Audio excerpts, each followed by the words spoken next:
Whenever I check the Reddit forums, I often see complaints about various units being overpowered or unbalanced or whatever, and two of the most common complaints are about Pathfinders and Jaeger light infantry. But people don't understand why they perform so well. And if you just look at the DPS charts, they don't seem actually very good. So today I want to go into some depth about why these units perform so well, and also which one performs better than the other. First of all, let's cover the absolute basics. Pathfinders can be called in at 0 command points and cost 290 manpower. They spawn with 2 carbines and 2 sniper rifles. I and our Pathfinders only get 1 sniper rifle, and we're not going to talk about them today. Jaeger lights require 1 command point to call in, cost 280 manpower, and spawn with 4 Kar 98s. After you've fully converted your first supply truck, you have access to the G43 sniper rifle upgrade for 60 munitions. This functions very differently from other G43s in the game, and we'll cover that more in a little bit. One of the first things you notice about these units is their impressive line of sight. Both of them have sight out to 50 range, which is 15 more than the average infantryman's 35. In the early game, this allows you to see MGs before they can shoot you, and in the mid and late game, you can use these units to spot for your artillery pieces and tank destroyers. Furthermore, both units have camouflage while in cover. The Pathfinder camouflage immediately turns off after leaving cover, while the Jaeger light camo seems to last about 1 second while out of cover. But let's talk about the mechanic that makes these two units so extremely powerful, and that is their ability to snipe models. We see here the Pathfinder with a sniper rifle shooting at this Pioneer. The Pathfinder's sniper rifle normally does 16 damage, which is already significantly more than most small arms in the game. But if the model is at 40% health or below, it will be outright killed if hit by the Pathfinder sniper rifle instead of taking normal damage.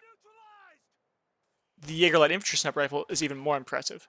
It also does 16 damage normally, but the threshold for sniping is 75% health. Remember that the Pathfinders do get 2 of their sniper rifles for free, whereas the Jaeger lights only get 1 for 60 munitions. I also want to talk about a few other statistics that affect these units' combat effectiveness. If you don't understand what these stats mean, I highly recommend that you watch my video about unit and weapon statistics. I'll link it in the description here. As we see, the Jaeger light sniper rifle has significantly higher accuracies at all ranges. The target size for the Jaeger lights is also smaller, making them more difficult to hit. The Jaeger light sniper rifle also has absurdly high accuracy versus units in cover, at 90% of the normal values as opposed to 50% for most other units in the game, including Pathfinders. Jaeger lights also have access to a few abilities at Vet 0. First of all, they have Sprint, which allows them to quickly reposition and take better engagements. They also have a Booby Trap, which places a powerful explosive on a capture point. And they have Salvage, which allows them to get resources back for destroyed vehicles and abandoned team weapons. The Jaeger lights also have a passive ambush bonus, meaning they get a 50% accuracy bonus for 5 seconds if attacking an enemy out of camouflage. The Pathfinders only have one ability, their Beacon, which is more support oriented.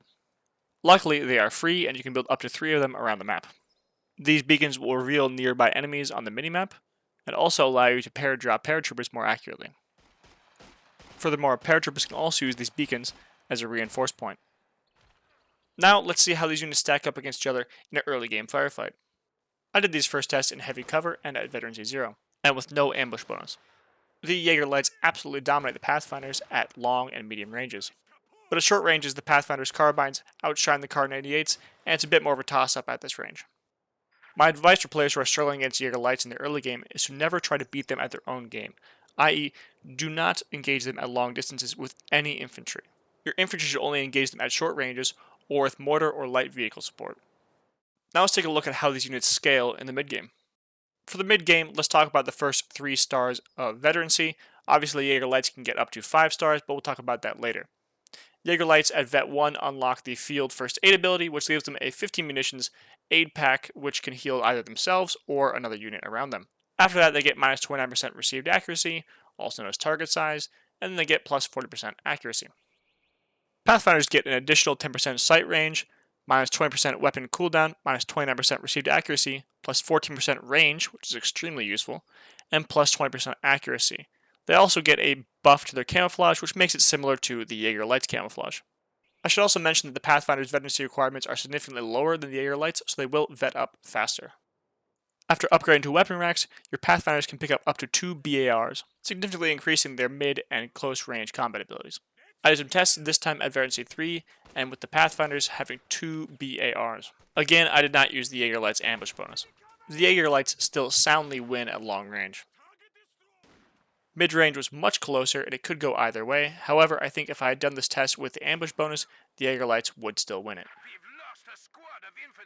At short range, however, the barred up Pathfinders soundly defeat the Jaeger Lights. Finally, let's quickly look at these units' late game utility. The Jaeger Lights continue to gain combat bonuses up to Vet 5, making them a really formidable late game unit. At Veterancy 4, they gain additional range, matching that of the Pathfinders, and at Veterancy 5, they gain minus 20% weapon cooldown. The Pathfinder late game utility is a little bit less tangible though.